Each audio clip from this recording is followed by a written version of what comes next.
Estamos con Josep María Blasco, de la Universidad de Barcelona. Ex-Universidad de Barcelona. Y hoy es noviembre, el día 20 de noviembre de 2008, en Alcalá de Henares. Josep María, ¿cuándo naciste?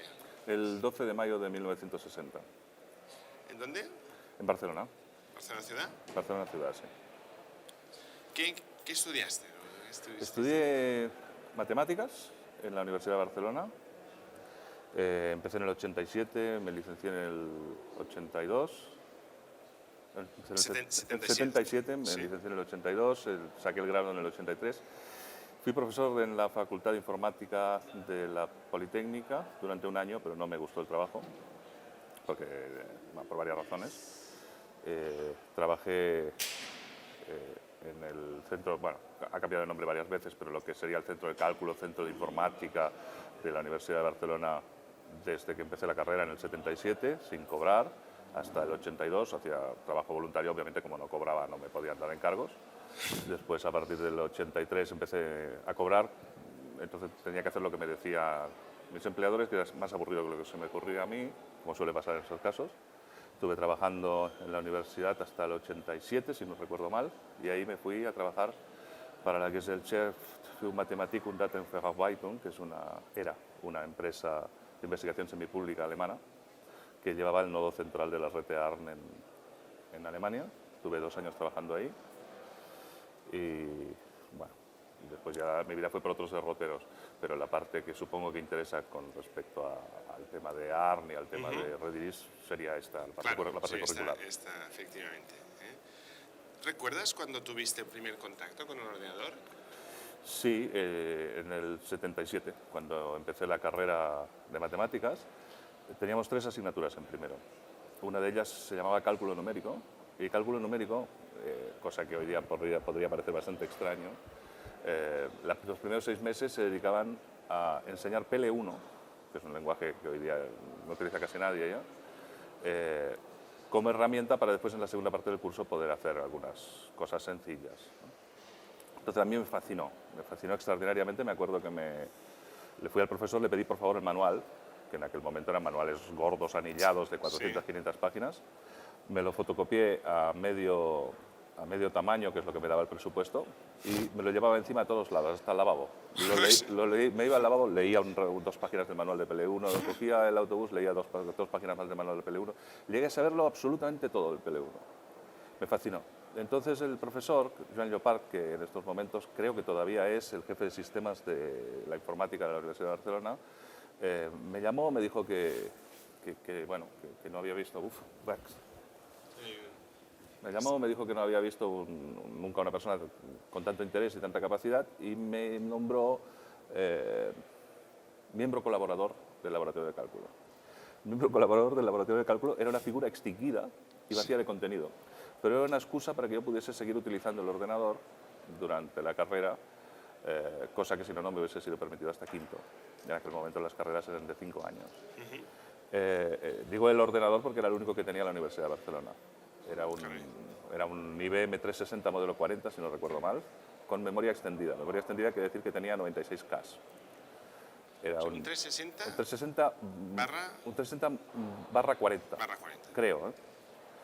Te he traído algunos enlaces, después te los paso. Sí. Era una máquina con 96K porque tenía memoria expandida. La versión básica tenía 64K. Había 4 discos 2311, cada uno con 7 megas y medio de almacenamiento, que era muchísimo en esa época. Sí. Eran unos armarios de quizá 1,20 m de altura, con una tapa de cristal que se levantaba y el disco se atornillaba. Tú lo sacabas de un lugar donde lo almacenabas, se atornillaba, hacía clac, después bajabas la tapa y le dabas a un switch y todo eso empezaba a girar.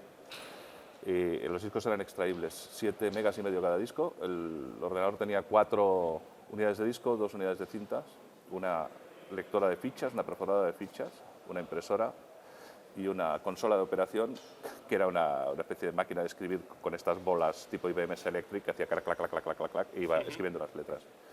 Era un aparato encantador, programabas con fichas, no teníamos ni pantallas ni nada, y yo aprendí Assembler, aprendí PL1, me lo pasaba en grande. A clase de matemáticas no iba porque me aburría, pero con esto me lo pasaba en grande. Y ese fue el primer contacto con el ordenador.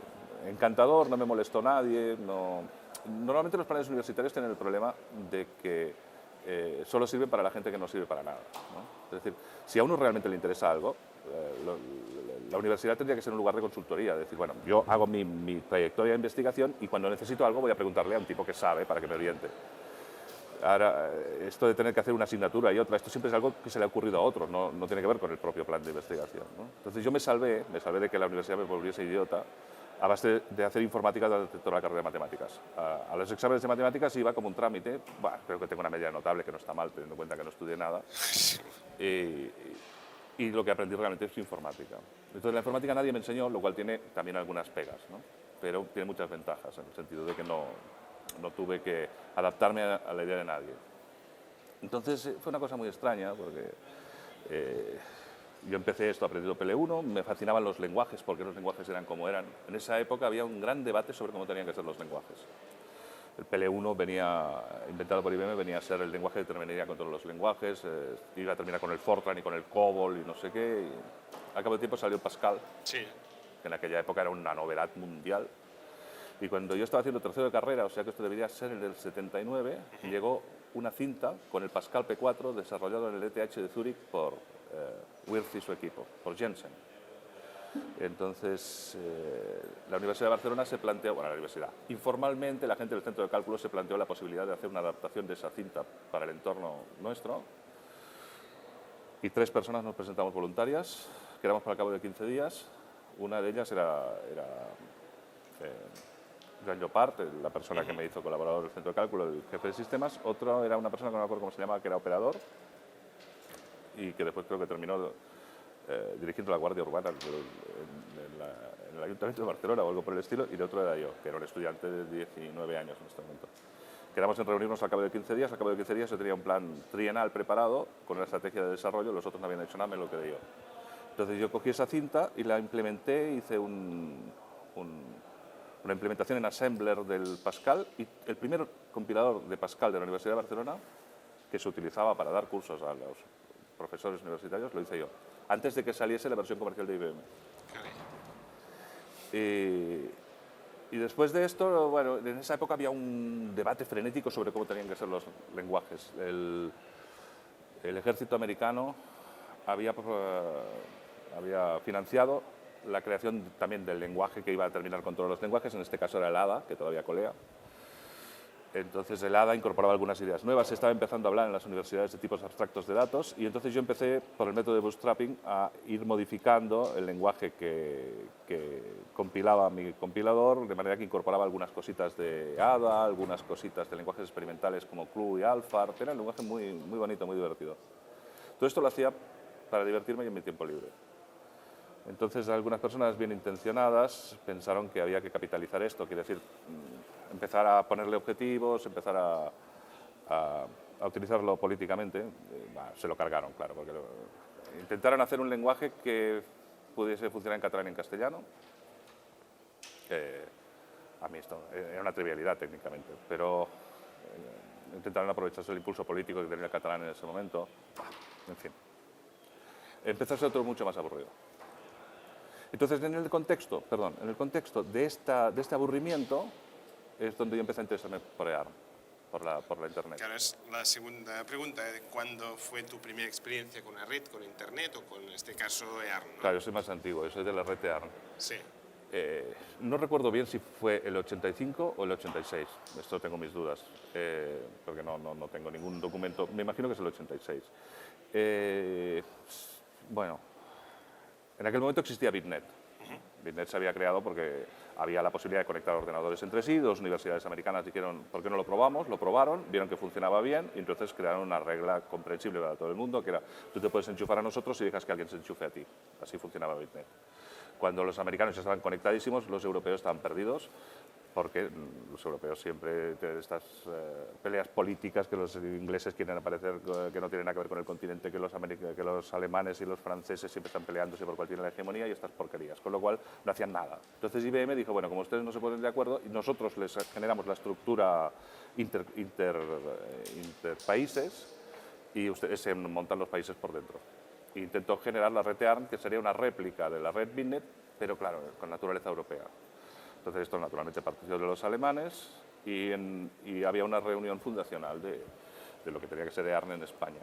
EARN es la European Academic Research Network, ¿no? La red interuniversitaria de investigación europea.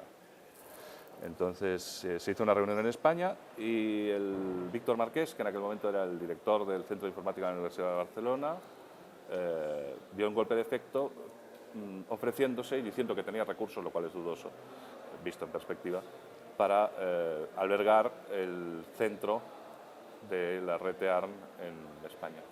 Que, como todas estas cosas eran de tipo político, si fuesen técnicas, a cualquiera se le hubiese ocurrido que en lugar para poner el centro de una red en España tenía que ser algún punto limítrofe con otro país. Por tanto, tenía que ser Bilbao, San Sebastián o Barcelona o alguna cosa así, no Madrid, porque las líneas telefónicas tienen que ir y volver. Pero claro, todo el mundo pensaba que tenía que ser Madrid porque es la capital de España. Bueno, entonces este fue y dijo, no, Barcelona tiene la capacidad técnica y nos lo quedamos nosotros. Y parece que le salió bien la jugada, con lo cual fue un éxito político. Entonces, si contábamos o no contábamos con recursos es muy dudoso, porque en aquel momento nadie entendía muy bien lo que era esto de la red EARN. No se entendía, no se sabía muy bien cómo funcionaba, era una novedad absoluta, que tú pudieses mandar correo a otro, pudieses mandarle mensajes.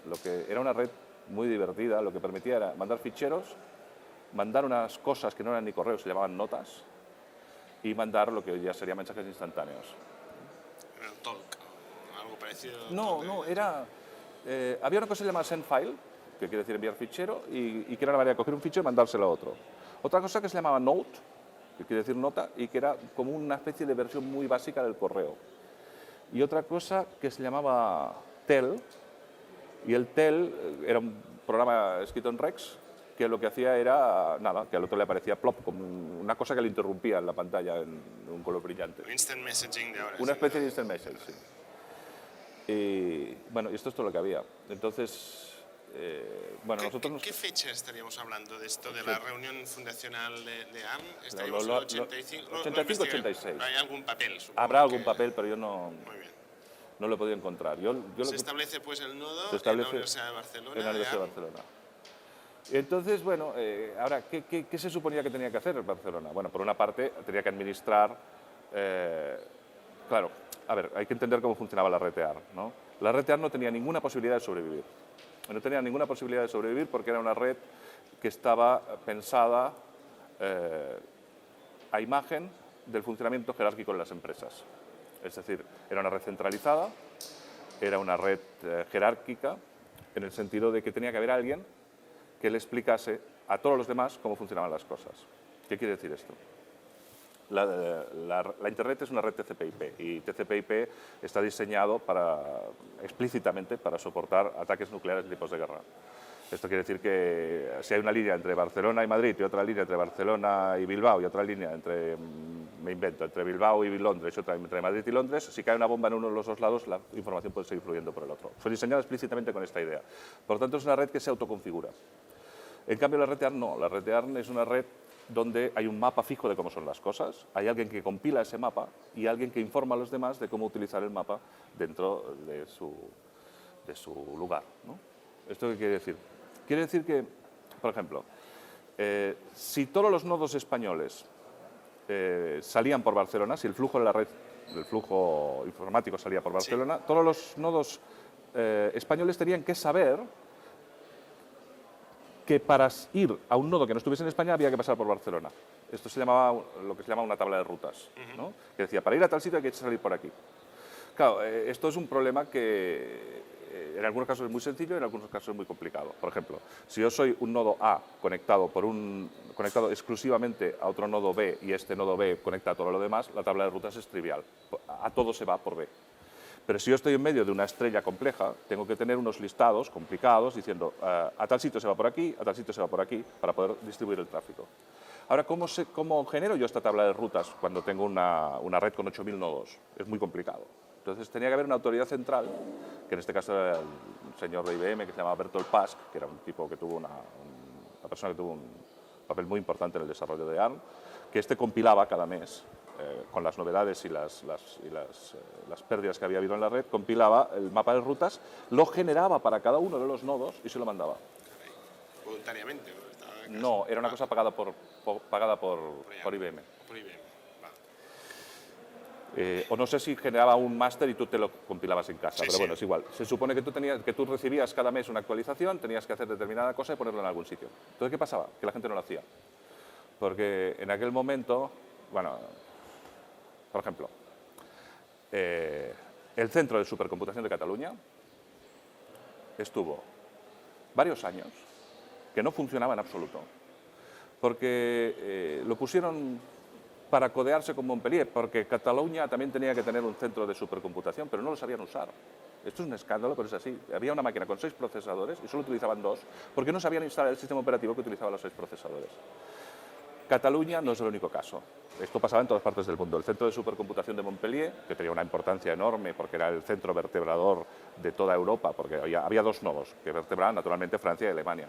Te das cuenta que esto no tiene nada que ver con las capacidades técnicas de nadie, sino con cosas políticas. Las redes no pueden funcionar de manera política. Entonces, Montpellier tenía conexión con la Universidad de Nueva York. Y Bonn tenía, bueno, primero Darmstadt y después Bonn tenía conexión con no sé qué otra parte de Estados Unidos. Entonces, el Centro de Supercomputación de Montpellier lo llevaba gente que no sabía utilizar un ordenador.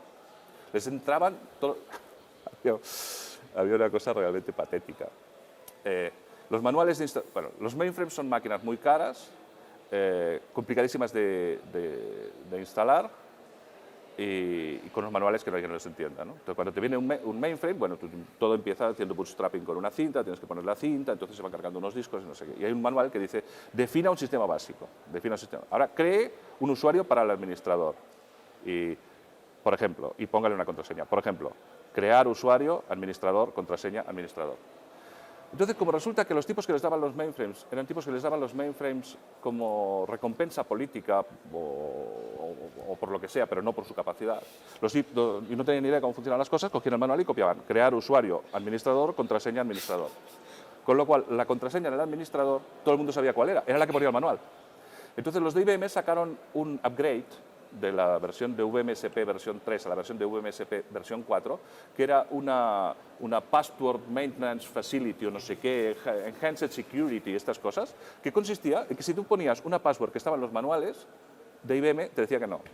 Por si acaso. Sí, no te llamaba idiota, te decía, esta password por razones de seguridad sería altamente interesante que usted la sustituyese por otra cosa. Entonces la gente lo cambiaba. Entonces, pero bueno, esto era si actualizabas el sistema operativo, que no tenías ninguna razón para hacerlo. Con lo cual, el sistema operativo de la Universidad de Montpellier tenía todas las contraseñas por defecto que ponía en el manual. Con lo cual, los estudiantes de la Universidad de París se entretenían entrando remotamente, creando usuarios ficticios y tal. Y no se lo cargaban porque eran buena gente, pero los hackeaban por imbéciles, ¿no? Entonces, esto pasaba en Francia, pasaba en España, pasaba en todos lados. Estaba todo el mundo sobrepasado por la cuestión. Los mainframes eran aparatos carísimos y, bueno, los tenía gente que muchas veces no estaba preparada. Entonces, recopilando un poco, nos estabas contando la primera experiencia que tuviste pues, con la red de ARM, en este caso. Con Víctor Marqués, finalmente se decide poner el nodo este en ARM en Barcelona. ¿Y qué más? A partir de ahí, ¿qué pasa? Bueno, a partir de ahí, desde el punto de vista de ARM, lo único que había que hacer era tener un aparato, un servidor. Claro, estaban empezando a salir lo que ahora todo el mundo da por sentado que hay servidores web, hay servidores de cualquier cosa, ¿no? Pero en aquel momento no, estaba todo empezando. Entonces, los servidores eran cosas que, para el sistema operativo que estábamos hablando nosotros, que funcionaban en VM, eran máquinas virtuales y eran aparatos a los cuales tú les mandabas un mensaje instantáneo con una orden y ellos te devolvían algo. O otro mensaje instantáneo o te mandaban un fichero o alguna cosa así, ¿no? Mike Collishaw, que es el autor del lenguaje Rex, había desarrollado un servidor que se llamaba Tools, si no recuerdo mal, que era de uso interno en VNet. VNet era la red interna de IBM en aquel momento, sobre la que estaba basada Bitnet y ARM. Entonces hicieron una especie de versión de Tools para ARM, que se llamaba NetServe. NetServe lo hizo Bertolt Pask, del Centro de Investigación de IBM en Heidelberg, en Alemania. Y era como un antecesor de los servidores web, ¿no? Tú le mandabas una línea y le decías, por ejemplo, quiero suscribirme a tal fichero. Y el otro te decía, ya estás suscrito. Y después, cuando ese fichero cambiaba, te mandaba una copia actualizada del fichero. O tú le decías, quiero ver tal información, y el otro te decía, te la he mandado. Y después te lo mandaba por esa especie de protocorreo que teníamos, ¿no? Entonces, en principio EARN se basaba exclusivamente en NetServ. NetServ, ¿qué era? Era el servidor de la red. Tenía almacenadas las informaciones que se suponía que cada país podía necesitar. Es decir, los otros nodos de España iban, en este caso, al NetServ de la Universidad de Barcelona a buscar la información que necesitaban y tal. Esto era infrautilizado porque nadie entendía muy bien cómo funcionaba.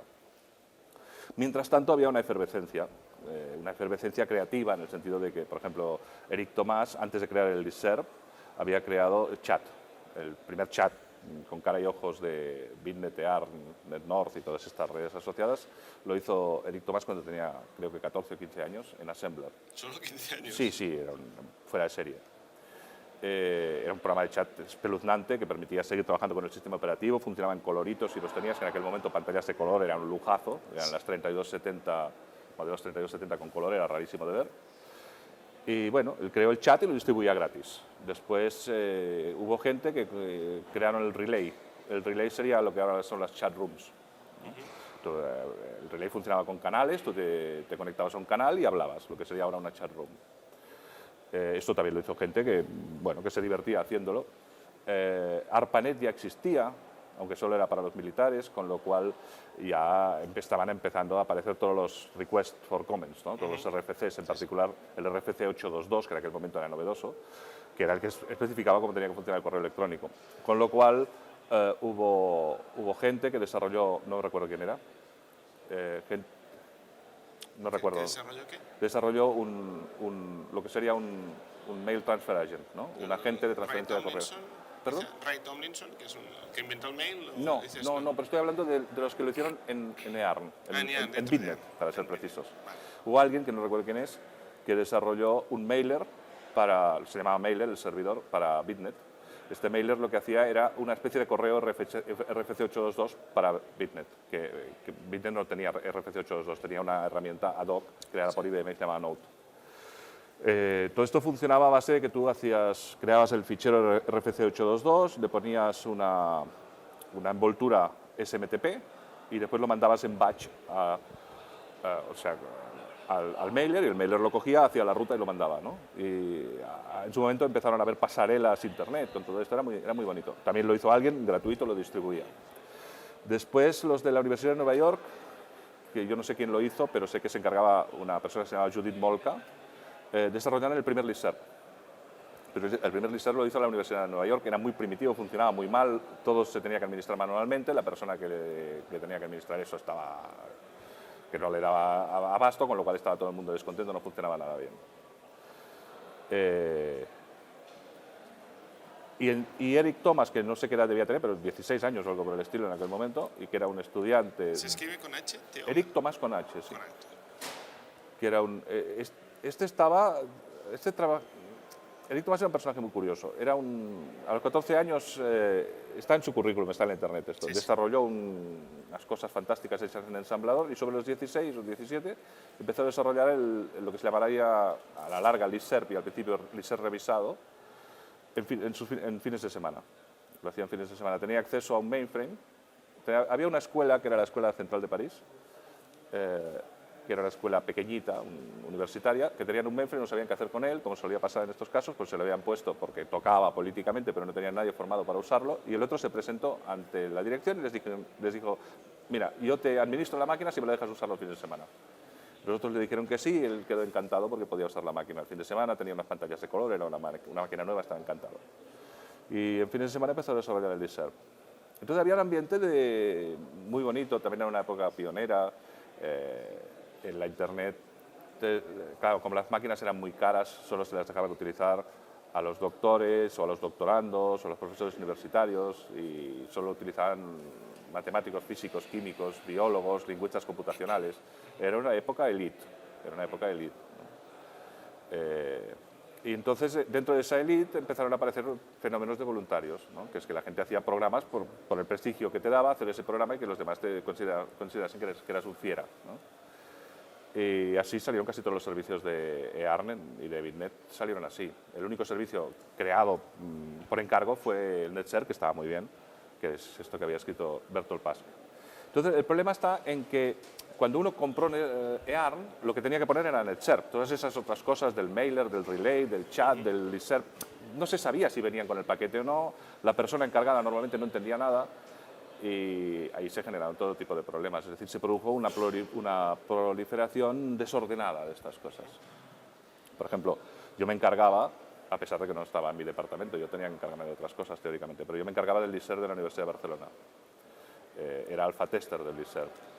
Perdón un segundo. Sí. Tú, entonces, Víctor Marqués era el director de informática, ¿no? Sí. Del Centro de Informática de la Universidad de Barcelona. Entonces, ¿tú estabas integrado en el mismo departamento o estabas...? No, yo estaba en lo que se llamaba en aquel momento aplicaciones científicas y el trabajo que tenía, bueno... Digamos que no tenía no tenía nada que ver con EARN. ¿Y tú también lo hacías en fin de semana sí, o en noches? Sí, o así, pasaba ¿no? una cosa muy extraña.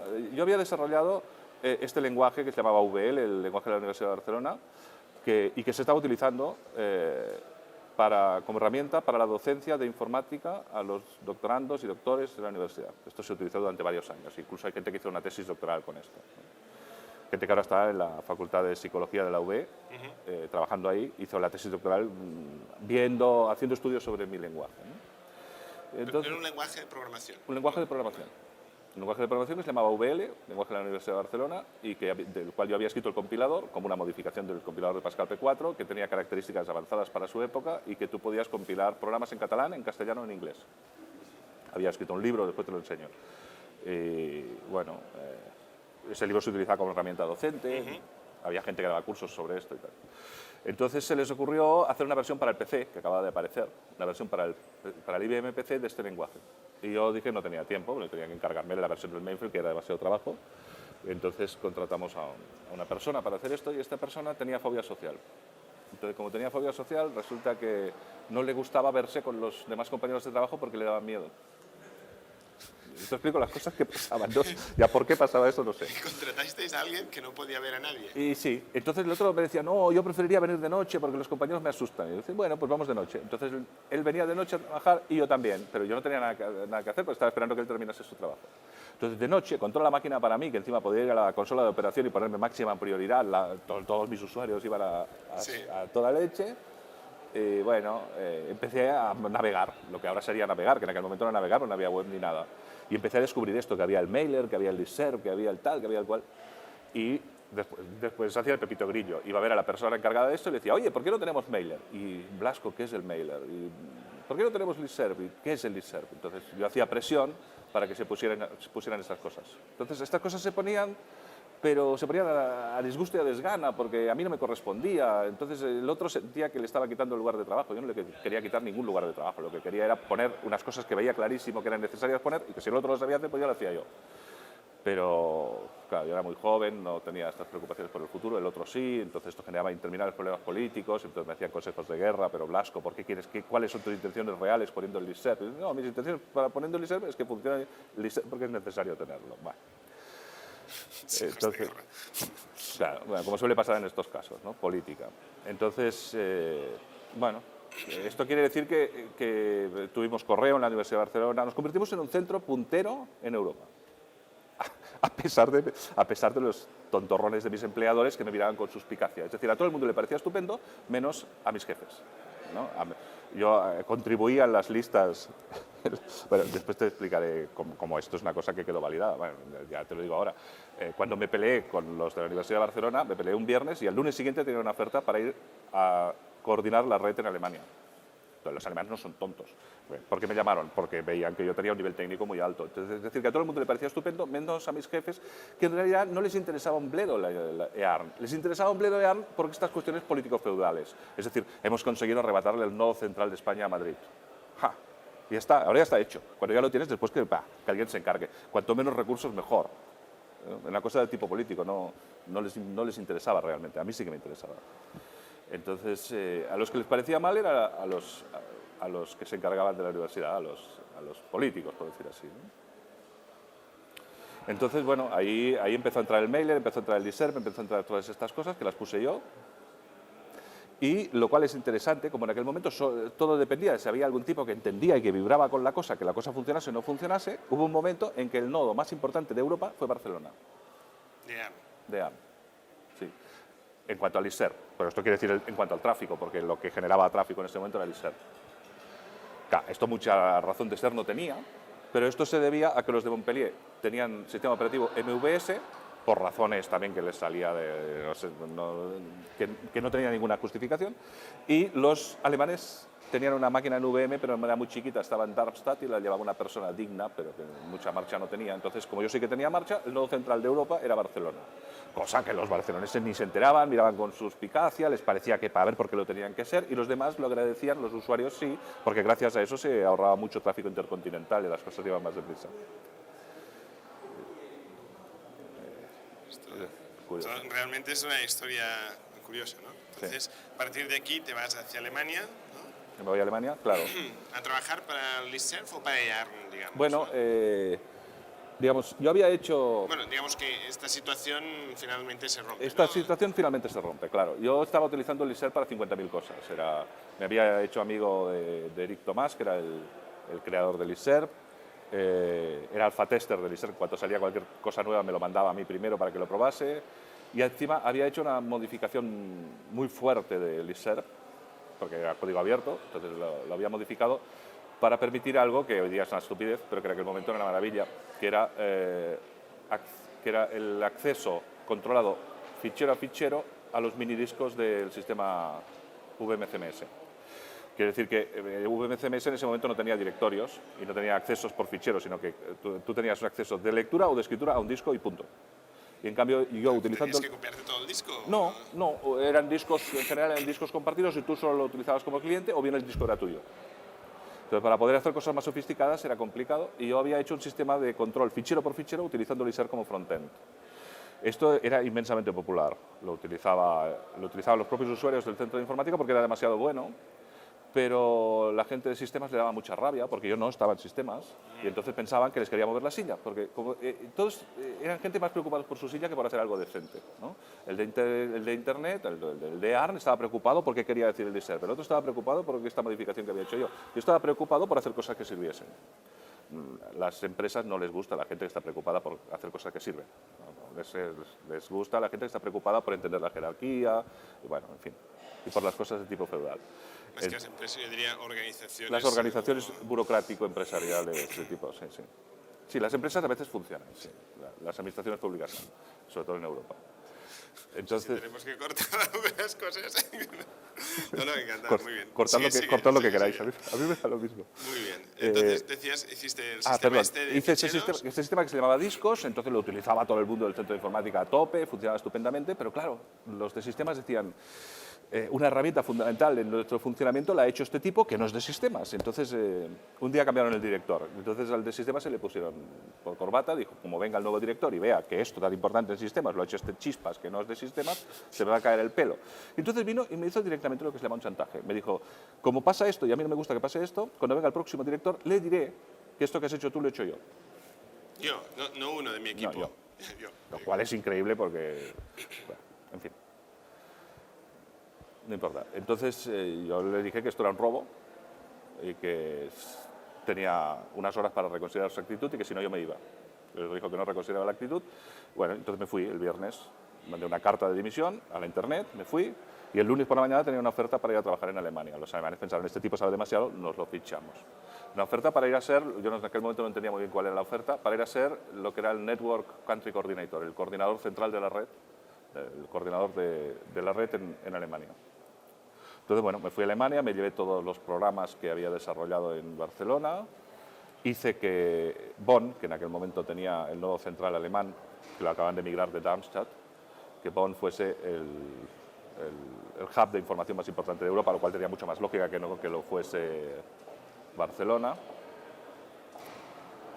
Y entonces en ese momento a los europeos se les ocurrió una cosa que si se la hubiesen dejado de hacer hubiese significado la muerte del networking en Europa, que es que el futuro del networking en Europa tenía que decirlo un comité. Además, un comité hecho por europeos, imagínate, es una cosa que puede tardar 2000 años en decidir quién es el chairman. Claro, una cosa que no puede funcionar bajo ningún aspecto. Entonces resulta que se dedicaron a especular y entonces no, porque esas tecnologías propietarias de IBM no puede ser, tenemos que pasar a protocolos decididos por un comité de expertos. Entonces querían obligar a la gente a pasar a lo que se llaman los protocolos OSI. Los protocolos OSI no es ningún producto, sino que es una especificación teórica, pero sobre esto se fabricó una cosa que se llama el X400. El X400 es el intento de hacer un sistema de correo reliable, como si no fuese reliable el que tenemos ahora, ¿no? Entonces los alemanes, que se apuntaron a los estándares, se pasaron a X400 y con eso lo que se consiguió es que la red de investigación alemana tuviese problemas de compatibilidad con el correo durante 10 años. Es decir, cuando tú recibías un correo de los alemanes te llegaba por una pasarela X400 SMTP con todos los headers cascados, era una porquería espantosa. Y fueron los únicos que pringaron porque quisieron dar el ejemplo de pasarse a los estándares. La red ha funcionado porque es anárquica, porque la gente que es creativa puede hacer cosas, porque cualquiera que se inventa algo lo distribuye y todo el mundo lo tiene, no porque un comité de expertos intenta algo. Esto no está abocado a fracasar. Entonces resulta que nos querían imponer, para no decir una palabrota, el comité de expertos que tenían que decidir por los estándares, y la gente que estábamos haciendo las cosas decíamos que se dejasen de expertos, que teníamos problemas de tráfico en la línea intercontinental, que había que conseguir que la gente instalase las tablas de ruta porque se perdían los correos, que había que conseguir que hubiese un LISERP en Montpellier porque si no resulta que el tráfico se centuplicaba.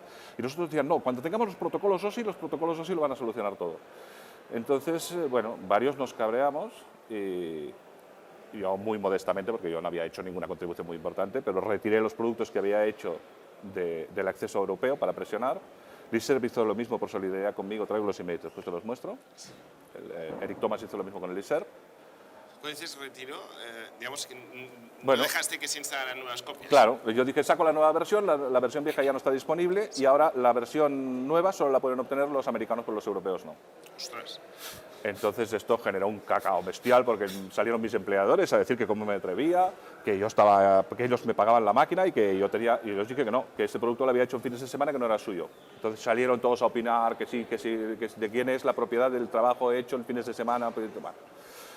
Y todo esto Eric Thomas también se hartó y hizo un embargo de LISERP para Europa. Debido a lo cual hubo una cosa que se llamó Listearn durante varios años, que lo llevaba Turgut, que era un turco, muy buena persona y que le cayó encima una espantosa, que era una versión ad hoc hecha para EARN.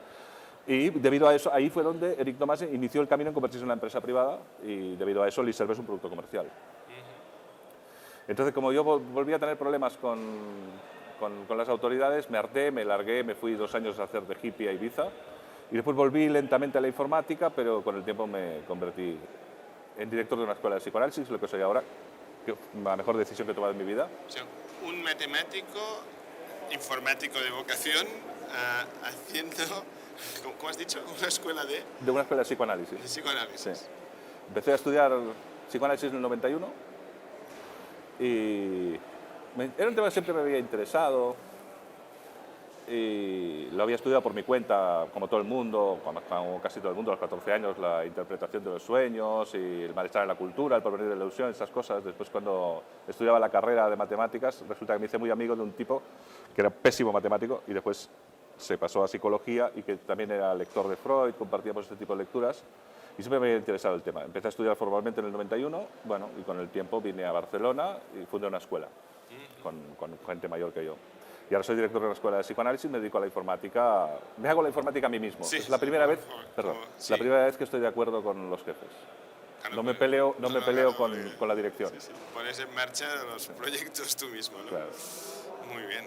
Pues, si estuviéramos hablando de hitos, ¿podrías en España o, bueno, en este caso a nivel europeo, marcar unos cuantos hitos de networking? Ya no te diría de Internet, porque es previo a Internet, ¿no? Claro. Cuando yo me estaba yendo, estaba empezando a aparecer la web. Sí, hombre, los hitos fundamentalmente, primero fueron el hecho mismo de tener networking, que esto no era una cosa que viniese garantizada. Claro, hay que darse cuenta que en aquel momento las líneas entre una universidad y otra, que eran carísimas, eran de 2.400 baudios. El otro día estaba mirando mails que decían la línea entre transatlántica es de 9.600, que es rapidísima, y ahora la van a mejorar a 12.000 no sé cuántos. Y digo, ¡uy, 12.000! Una línea de 12.000. Y tú veías los mails ahí acumulándose, pasando uno por uno, unos mails de 3 líneas que tardaban varios segundos en pasar, ¿no? Entonces el hecho de que hubiese networking obviamente es un hito. Y después todas estas cosas que hemos estado hablando, ¿no? Estos productos, estos servidores que son predecesores de la web. La aparición de todos estos estos estos protoservidores que serían antecesores de la web, ¿no? El NetServe, el Mailer, la emergencia de los estándares, pero el liderazgo siempre estuvo en el otro lado, el liderazgo tecnológico siempre estuvo del lado de ARPANET, que eran los que lo hacían en serio, los que hacían request for comments, los que funcionaban de una manera muy estructurada. Mirado en perspectiva, la red ARM como parte de la red Bitnet no tenía ningún futuro porque no se puede, una red centralizada no puede escalar. Entonces, ¿algún hito más que dijeras al tener, pues, por un lado, networking, decías todos estos productos que podíamos cifrar a mitades de los 80, ¿no? Sí, a partir del 85. Bueno, supongo que algunos estarían desde un poco antes. Yo entré en el 85, 86. Sí, la aparición del correo, la aparición de la mensajería instantánea, la aparición de los servidores de ficheros, la aparición de los servidores de chat, que se llamaban relays en ese momento. Bueno, que son cosas que de una manera u otra todavía existen. Sí, sí. Y que supongo que estaban clonadas de ideas que venían de ARPANET. No creo que Bitnet inventase nada en ese aspecto. Siendo de IBM. Muy bien. ¿Cómo contribuiste al desarrollo de la red? Has dicho ya un poco, pero si tuviéramos que resumirlo... Sí, para hacer un resumen de una manera muy modesta.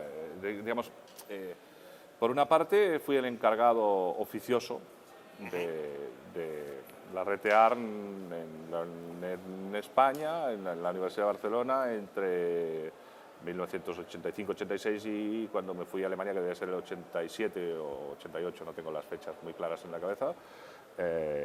Fui alfa tester de ListServ y en ese sentido contribuí muy activamente al desarrollo de ListServ. Hice algunas utilidades menores, en particular dos, que ahora recuerde, una que servía para mandar ficheros utilizando ListServ como transporte. Esto era muy útil, era un frontend para las herramientas de mandar ficheros de ListServ. Bueno, esto podía ser útil en el sentido de que si no podía ser complicado preparar un batch para mandarlo, y después hice una especie de programa de chat especial para hablar con los listservs. Bueno, hice un montón de utilidades más, pero son muy técnicas, ¿no? Y después en Alemania, bueno, tanto en Barcelona como después en Bonn, me encargué de que el lugar en el que estaba fuese el centro, en ese momento, de la información en Europa. Por tanto, es una contribución muy modesta. Digamos que era un buen técnico muy entusiasta. Muy bien. Perdón. Estábamos hablando de los personajes, digamos, principales en el desarrollo de Internet, ¿no? Líderes o gente. Tú, sin duda, yo he apuntado ya a Eric Thomas, que ha salido varias veces. Claro, yo te puedo hablar más de la época de ARM. De la época de ARM, claro. Hay una persona que, sin haber contribuido directamente en ARM, hay que mencionarla, que es Mike Collishaw.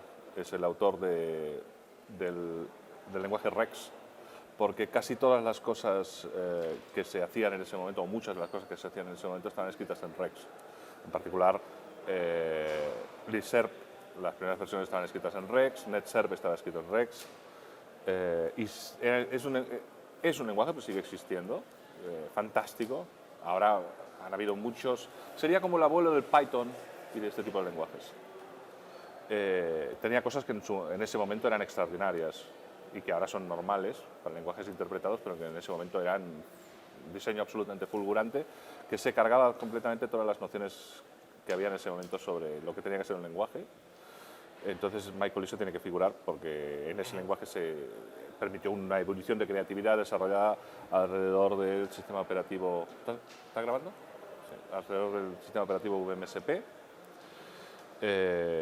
Después, obviamente, Eric Thomas, el autor de ListServ. Bueno, una persona que hizo algo que era muy útil y que se sigue usando hoy día en el universo VM es Richard Schafer. Después te puedo pasar cómo se escribe. Sí. Que es el autor de Mailbook. Mailbook es lo que sería el MUA del correo en redes VM. O sea, el usuario de... Mail User Agent, el agente de usuario. El MTA, sí. Sí. El agente, en este caso no el MTA, el MUA, el agente de usuario, o sea, el programa de correo. Sí, el cliente. El cliente de correo. Creo que lo sigue, no sé si comercializando o regalando. Después Bertolt Pask, obviamente, en la red de ARM, que es la persona que hizo el NetSerp y que era un tipo, una muy buena persona aparte. El autor de Mailer, que no sé quién es. O sea, los autores de estos programas que... Es decir, mencionaría exclusivamente a los técnicos porque lo que es los políticos lo único que hacían era molestar. Y entorpecer el desarrollo técnico y armar lío y tuvieron un papel realmente penoso. Hoy día ya no se le ocurriría a nadie, ¿no?, ponerle puertas a la Internet. Ya es una cosa que está fuera de la idea de los... Bueno, sí, lo siguen intentando con la censura y tal, pero ya saben que no se puede. No solo la censura, la net neutrality, ¿no? Sí. Los operadores de cable en Estados Unidos quieren poner puertas al campo, ¿no? Porque según qué operador estés, puedes acceder a unos contenidos a otros. Por eso todo el mundo sabe que si se produjese se fragmentaría la Internet. Pues puede fragmentarse. O sea. Puede fragmentarse. Entonces, cuando dices políticos o gente, o sea, el inverso de los... Si hiciéramos la pregunta al revés, ¿a quién no nombrarías como, digamos, provocadores de ARN o provocadores? A todos los directores de ARN de cada uno de los países de Europa, que en general eran cargos políticos que no entendían absolutamente nada de lo que se estaba cocinando, a todos los administradores de sistemas que no sabían cómo funcionaban las máquinas que les habían encargado, que eran extraordinariamente ineptos, sobre todo en relación a la seguridad, porque, claro, lo que la gente no entendía es que cuando tienes máquinas conectadas en networking, los problemas de seguridad se centuplican.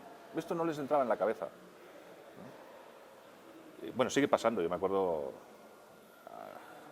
bastante tiempo después de esto, estuve trabajando para la Escuela de Idiomas Modernos en la Universidad de Barcelona y yo les decía, tenemos que ir con cuidado por cuestiones de seguridad. Y decía, ¿pero a nosotros quién nos va a atacar? Hasta que puse un escáner y entonces ahí se dieron cuenta de lo que pasaba, que son robots los que te atacan. No es que alguien con una voluntad deliberada dice, le voy a entrar a este. A veces sí, pero no, son robots. Hay gente que dice, dame todos los rangos IP de Cataluña y ahora, venga, busca agujeros de seguridad de tal tipo, tac, tac, tac, tac, tac, y van teniendo entradas de robots todo el rato intentando entrar. Pero la gente no es consciente de esto. Entonces esto ya estaba empezando, en aquel momento ya había problemas de seguridad, pero los jefes de sistemas ni querían oír hablar de eso, porque querían matar al mensajero. Cuando iba uno y les decía, mira, que nos pueden entrar, dice, ¿y esto cómo lo sabes tú? Te decían, ¿y esto cómo lo sabes? Seguro que lo has intentado tú. Decían, no, mira, yo no lo he intentado, sino que yo lo que te digo es que te puede entrar alguien. ¿Quién va a tener interés en eso? ¿No? Entonces era... Y seguía abierto el agujero, ¿no? Y seguía abierto el agujero y efectivamente les entraban y... O sea que en la lista negra pondrías a todos los administradores de sistemas la de mayoría. Grandes máquinas, estás hablando, ¿no? Sí. Sí, que eran gente extraordinariamente conservadora, extraordinariamente ignorante. A finales de los 80. Sí. Coméntame un par de situaciones anecdóticas. Ya, bueno, de hecho han salido ya algunas. Sí, ¿Qué te haya pasado? Sí, yo la cosa más anecdótica y que para mí tuvo no sé si es anecdótica, es una cosa que le debe haber pasado a mucha gente, pero que a mí me marcó. Cuando empezó toda esta cuestión del networking, toda la cuestión de la red de ARN, bueno, como te decía antes, yo tenía tiempo libre por las noches y me conectaba y bueno, claro, una cosa era leer manuales en inglés, la otra era interaccionar en inglés. Yo me acuerdo de estar temblando cuando mandé mi primer email o mi primer mensaje instantáneo con toda esa gente que se movía con tanta fluidez y encima utilizaban abreviaciones que yo no conocía. ¿Cuándo fue esto? ¿Te acuerdas? 85, 86. Sí. Y claro, encima eran gente que se los notaba acostumbrados, utilizaban slang, utilizaban expresiones de internet que yo en aquel momento ni siquiera sabía que existían. Era inglés coloquial, no lo que te enseñaban en el colegio. Yo estaba realmente aterrorizado, ¿no? ¿Qué edad tenías tú en ese momento? 25, 26. Pero cuando decías a las noches ibas a la universidad, ¿no? Iba a la universidad por lo que te contaba antes, porque tenía un empleado que tenía fobia social y iba a trabajar por las noches. A ti te toleraba. Sí, a mí sí. Después cuando venían los compañeros yo me los sacaba a tomar un croissant y él se iba a dormir. Y yo me iba a trabajar porque en aquel momento era hiperproductivo, volvía a trabajar. ¿Que trabajabas día y noche? Sí, igual me pasaba 30 horas trabajando y después dormía 12 horas. Era muy divertido. Era como el final de la época hippie. Entonces hacíamos todas cosas muy raras. Y era muy divertido, desde luego era muy divertido. No me extraña que tuvierais ciertos problemas en el departamento, ¿no? Sí, sí, no, era un desastre. Era un desastre, iba fumadísimo a dar clase de informática, era un desastre. Era una época muy divertida, pero muy desastrosa. Pero en medio de ese desastre, ese desorden, éramos súper creativos, hacíamos cosas muy bien hechas. Entonces, sí, lo de la anécdota. Bueno, cuando se me pasó el susto y empecé a mandar emails y mandar correos y a soportar, escribirme e interaccionar en inglés, empecé a tener correspondencia con varias personas, en particular con este señor que sale todo el rato, con Eric Thomas, que era el autor del Liserp. Eric Thomas estaba generando Liserp en ese momento, empezando a decir necesitamos un Liserp que no sea el que tiene en la Universidad de Nueva York.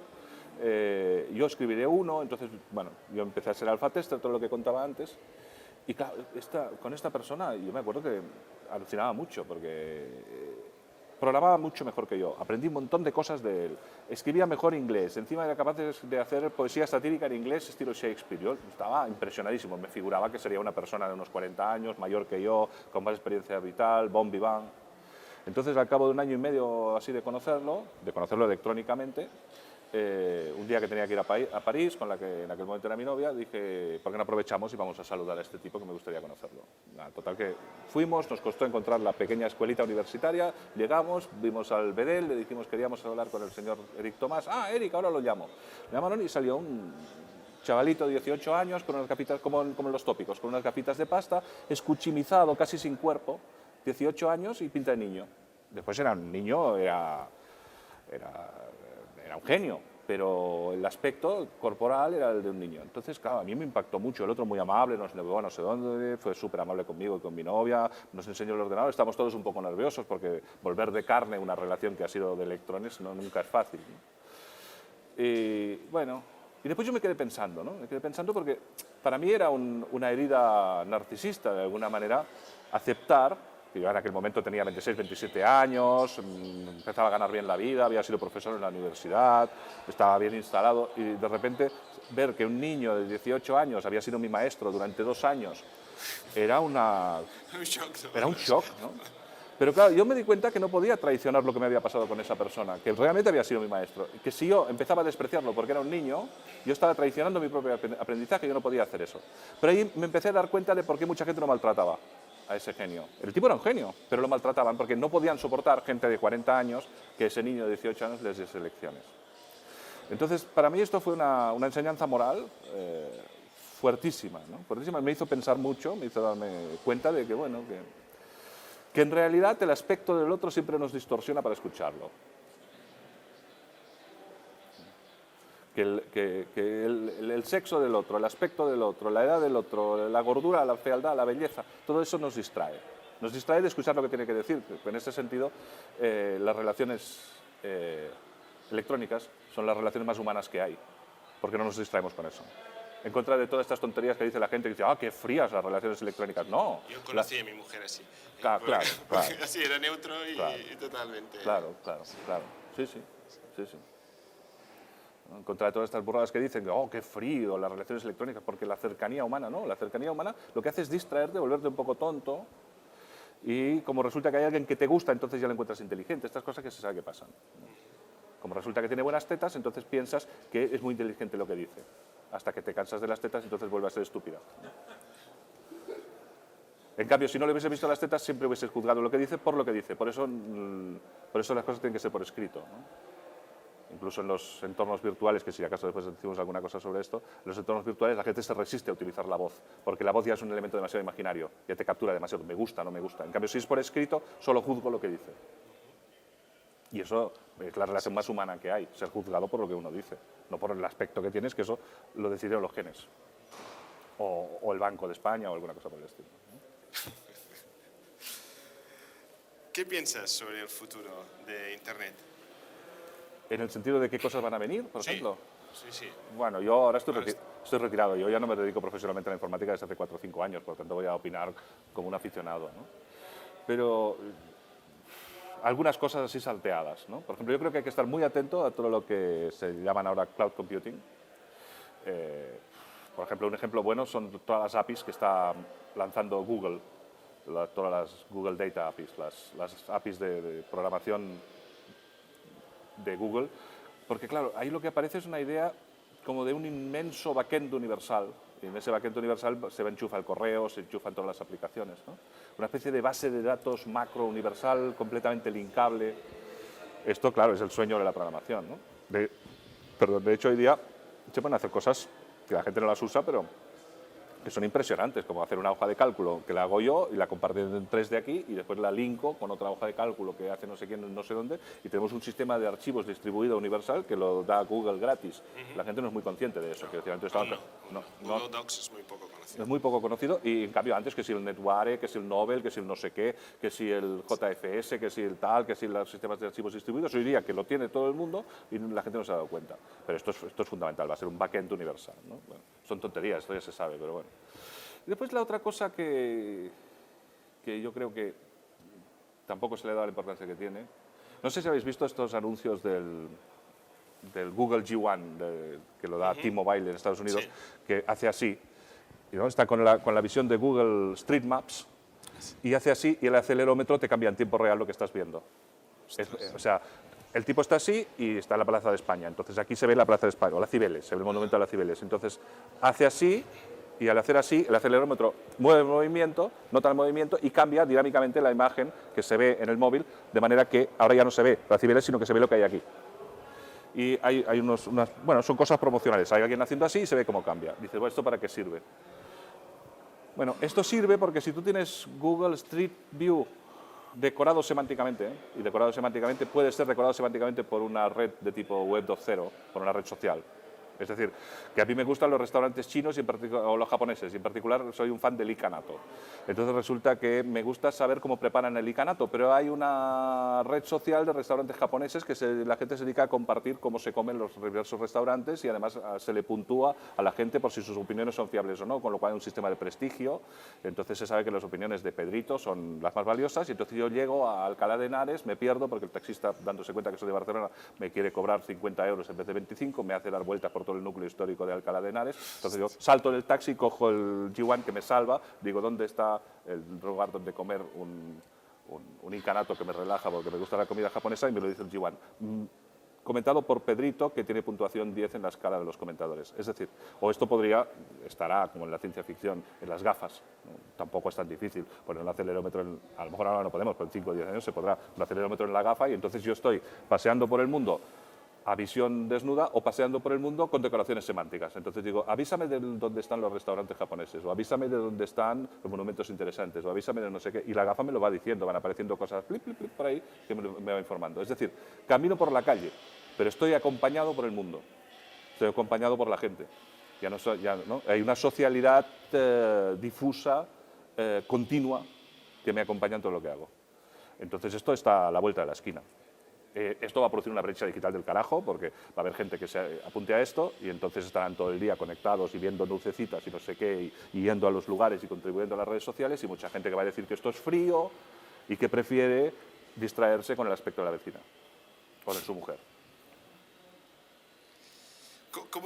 Me ha gustado esta decoración semántica, pero ¿cómo definirías esto que acabas de decir? ¿Es una realidad que no es virtual, sino que es una realidad real, realidad mixta, pero ¿no? enriquecida, ¿no? Sí, lo que llaman mixed reality, ¿no? Que es que yo voy por la realidad, pero además digo, quiero que se me avise de las bueno, esto siempre dicen las farmacias, las gasolineras, ¿no? Pero sí, de los restaurantes japoneses, de los monumentos, de las casas pintorescas. Entonces yo voy andando y de repente caminando por un no sé qué sitio, plup, plup, plup, plup, algo me parpadea, y entonces bueno, hago un gesto y me llega pantalla, no sé, pantalla media, con una explicación. En este restaurante japonés se come muy bien tal cosa, quiere más información, ¿no? Es decir, que yo voy andando, pero puedo ir andando desnudo, por decir así, sin la digitalidad, o activar partes de la digitalidad, y que esas partes de la digitalidad que me dan información sobre lo que me rodea, ¿no? Perfecto. ¿Ves alguna tendencia tecnológica? Pues sería esto, ¿no? Integrar socialmente esta tecnología. Sí, yo soy un apasionado de los mundos virtuales, ¿no? Me parece que ahora estamos haciendo una cosa. Bueno, en este país y en todos los países, ¿no? Second Life primero pasó por la espuma mediática, ¿no? Tú te tirabas un pedo en Second Life y te sacaban en la portada de La Vanguardia.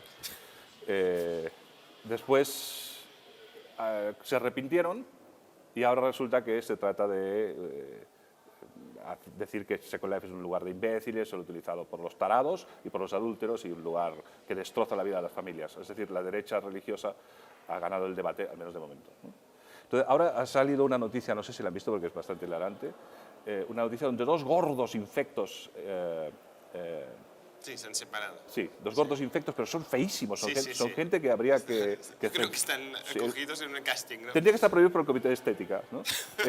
Son realmente horrorosos. Entonces estos dos se han separado, cuando además toda la broma que hace todo el mundo es decir, pero cualquiera se follaría al Avatar antes que esos gordos cebosos, ¿no? Quiero decir, es normal que, el señor, ¿no? El señor en forma de Avatar era pasable. En cambio, el señor de carne era un asco. Quiere decir que no sé si es infidelidad o una cosa de salud sexual, ¿no? Pero bueno, es igual. Esto ha salido en las noticias. Pero todo lo que están haciendo un montón de instituciones... Pero cuenta la noticia porque es que se han separado. Sí, se han separado porque resulta que ella lo pilló a él follando en forma de Avatar en Second Life. Entonces, es decir, el muñequito de él, el avatar de él, estaba follando con un avatar femenino en Second Life, y entonces la otra se molestó y se separó. Dijo que infidelidades no. Entonces, todo el debate, si es infidelidad, si no es infidelidad, que Second Life separa a las familias y tal, y no sé qué. Y tal. Bueno, te comentabas como tendencia tecnológica. Sí, entonces ahora se generan noticias de esto, pero cuando alguien hace algo serio no lo sacan, ¿no? En el sentido de que nosotros, por ejemplo, tenemos 4 islas en Second Life.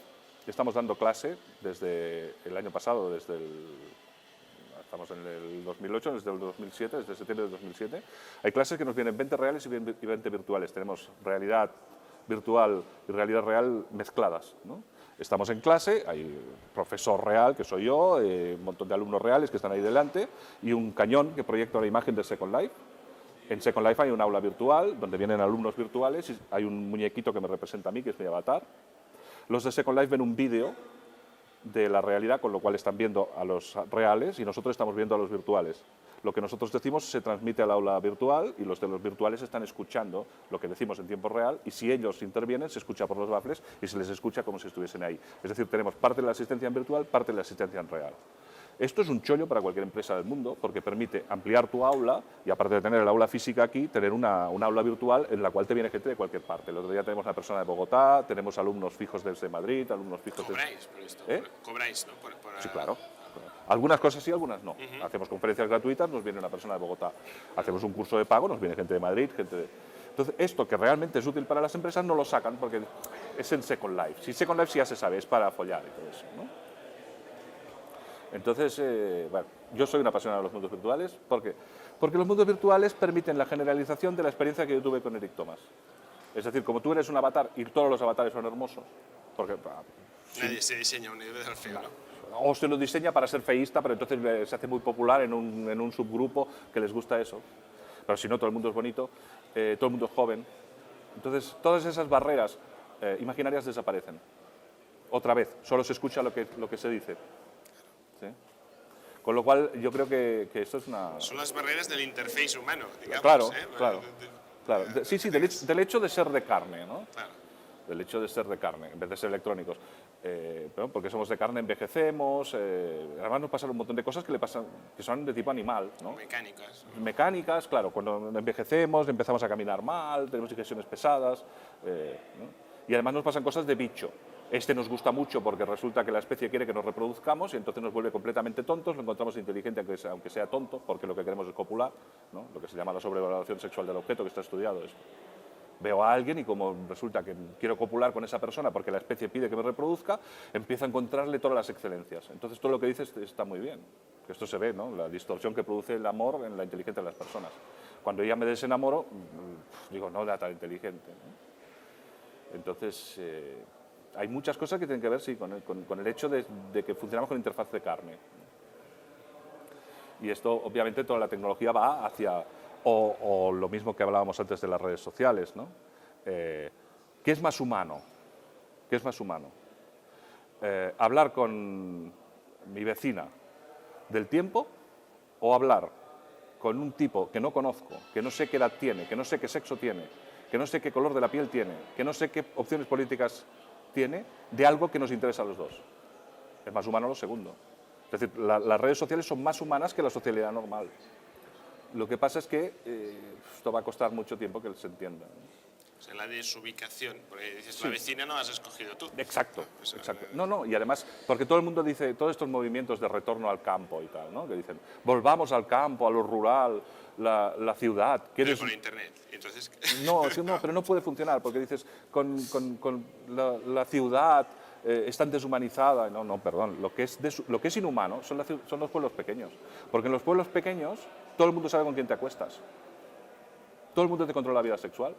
Y además, váyanse a cualquier lugar pequeño y lo averiguan. Enseguida todo el mundo sabe que la tal la vieron con este y con tal, y la muy puta la vieron con no sé qué, y mira que la sale con este, sale con aquel.